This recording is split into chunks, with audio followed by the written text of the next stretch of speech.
Hey y'all, my name is Bailey. Welcome to my channel.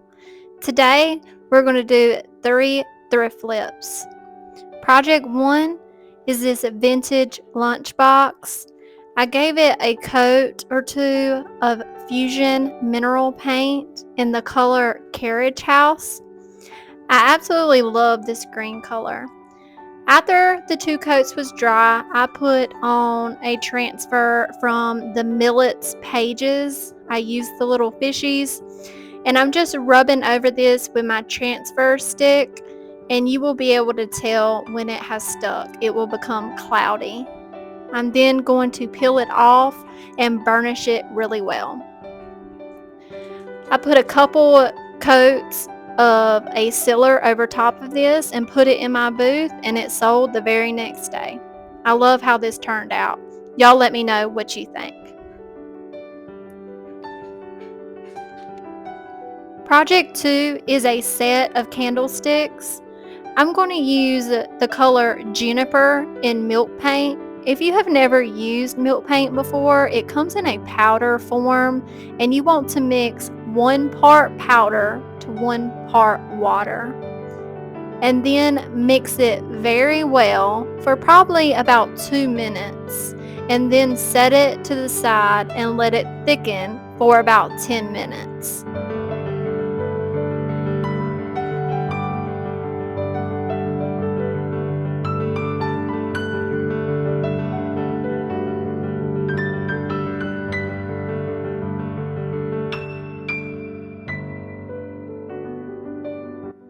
I am going to use a chip brush to put on this milk paint, and I am going to do the pouncing method. I like using chip brushes when it comes to milk paint. For me, synthetic brushes don't really do well. So I'm just going to pounce all over these candlesticks, making sure I'm getting into all that detail. And I'm going to give all 3 candlesticks 2 coats.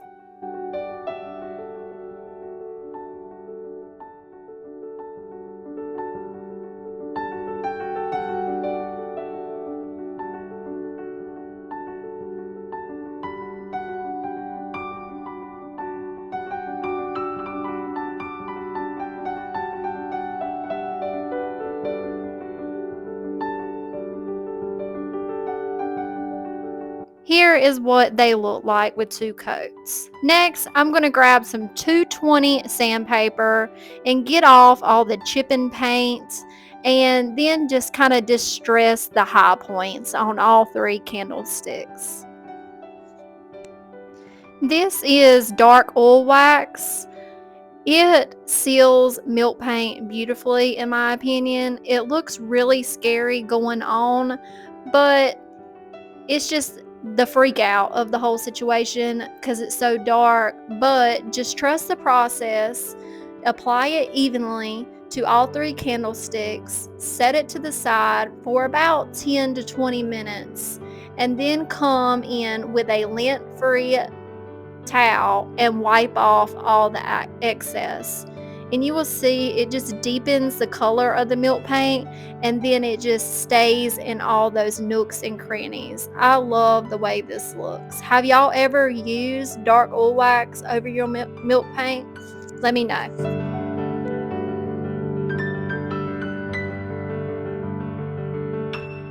And here they are, all done in my booth. These sold within a couple of days, and I think they turned out beautiful.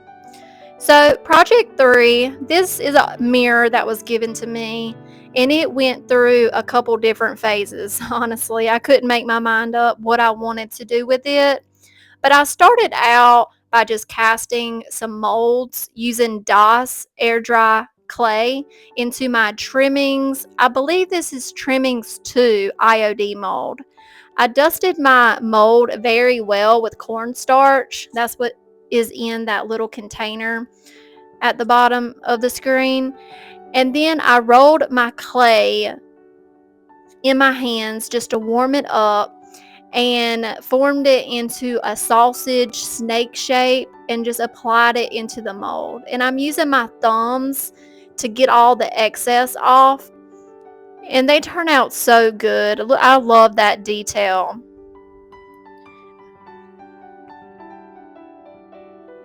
I'm going to continue casting the molds until I make my way around the whole mirror.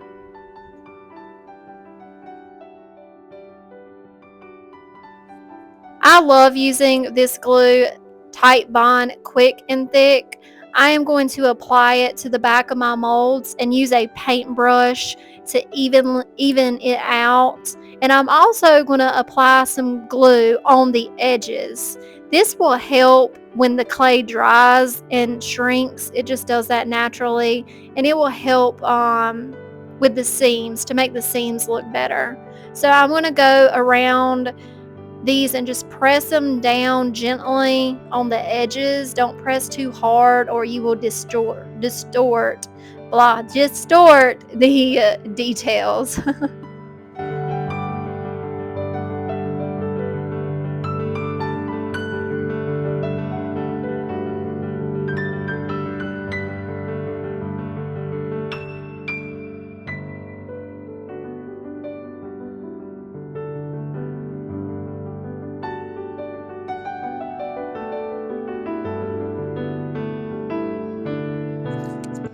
I painted it gold and I didn't really like the way that looked, and I was in love with this juniper milk paint color from doing the candlesticks.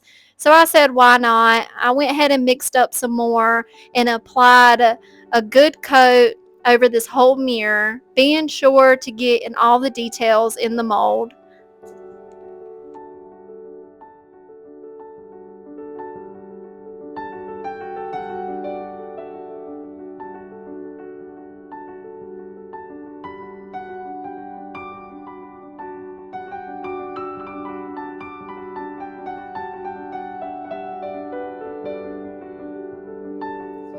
When it comes to this second coat, I'm going to put it on and then immediately grab my heat gun to force the milk paint to crackle. This is the reason why I love using milk paint.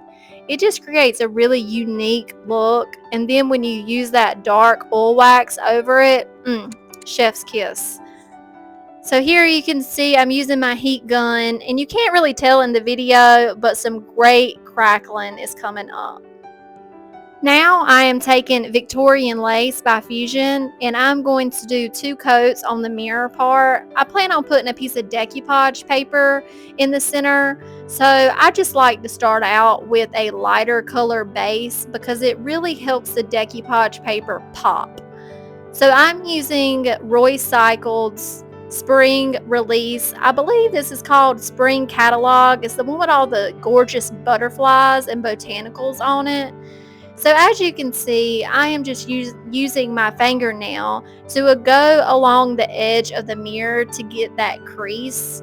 And I am rough cutting it out right now. And then I will lay it back down to just rough fit it and use my fingernail again and just keep making adjustments until it fits properly.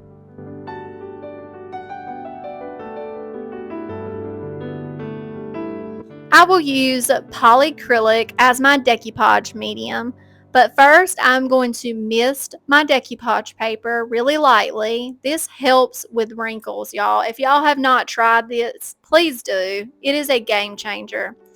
I am just going to start with a starting strip up top, just a thin coat of my polyacrylic, and then lay that paper down and use my brush to get all the wrinkles out and push the paper into the medium.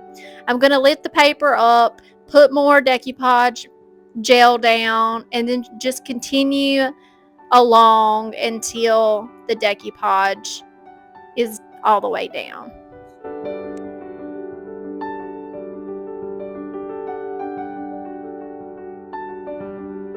Here we go again, dark oil wax. I'm going to lather this mirror, or it's not a mirror anymore, this frame all over. I'm going to put a nice coat on around the frame, being sure to just get it in those mold details. And I'm going to go over the decoupage paper too. It's been 20 minutes now. I'm going to take my lint-free rag and just get off all the excess oil. And I love how this turned out. Look at that crackle. Man, that just makes me so happy when it comes out like this. Y'all let me know what you think about this project. And this is my very first YouTube video, so I promise I will get better. Practice makes perfect, right? So I appreciate y'all for clicking on my video today, and I'll see y'all later. Bye.